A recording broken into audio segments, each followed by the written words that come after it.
Ito pa mga bossing ko ang isa sa mga subok na napakaswerte mga bossing sa pamamagitan ng napakaraming barya po natin mga bossing. Ito po, huwag kayong magpapawala ng ganito sa inyo pong tahanan. Maraming barya, mas maraming blessing na darating mga bossing.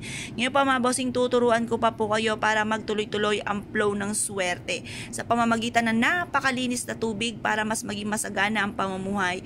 Nakakala mo tubig na umaagos ng walang humpay ang kaswertehan po sa inyo pong buong pamilya mga bossing. Ito po yung mabisang pantaboy ng mga kamalasan at panghatak ng napakaraming kaswertehan mga bossing. Basta positive ka lamang habang ginagawa nyo po ito mga bossing.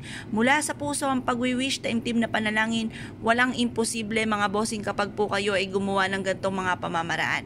Ang gagawin nyo lamang, hugasan yung magaling ang ating pong mga barya mga bossing. At kapag po ito'y natuyo na, hayaan nyo siyang kusang matuyo sa liwanag ng sinag ng araw sa umaga. Gawin nyo po ito ng alas 7 para masungkit ang swerte hanggang alas 8 ng pagbibilad mga bossing. Kasi ang liwanag ng sinag ng araw ay bitamina sa ating balat at nakakatulong pa na maka-attract ng swerte mga bossing. Kasi ang liwanag ng sinag ng araw, pataas ang araw at ang sunod ay liwanag, tagumpay, kasagutan sa mga problema mga bossing. Sa gabi naman mga bossing ko, lalo na't pahapon, huwag kang gagawa mga bossing dahil hindi po yan swerte. Pero napakainam na bago ka matulog ay meron ka nang nagawang ganito mga bossing. Ngayon pa mga bossing, ang gagawin nyo lamang mga bossing ko ay magwi-wish ka.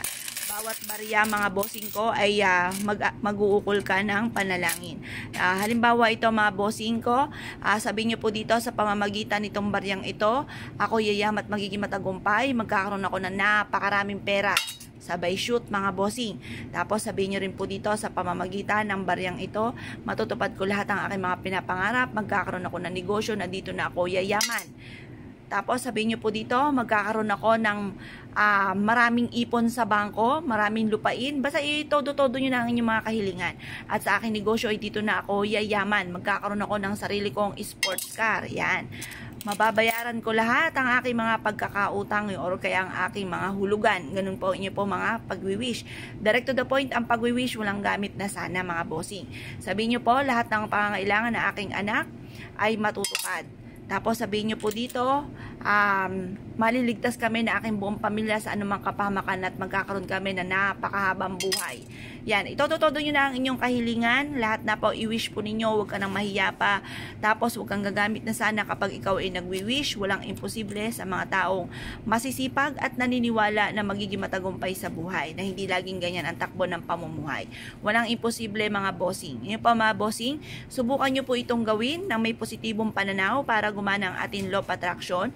Kung anong ating iniisip, anong salita, ay niyan po'y magaganap mga bossing. Ngayon pa mga bossing, kung ikaw ay naniniwala at naisip itong gawin, ay siya. Good luck po sa iyo po lahat.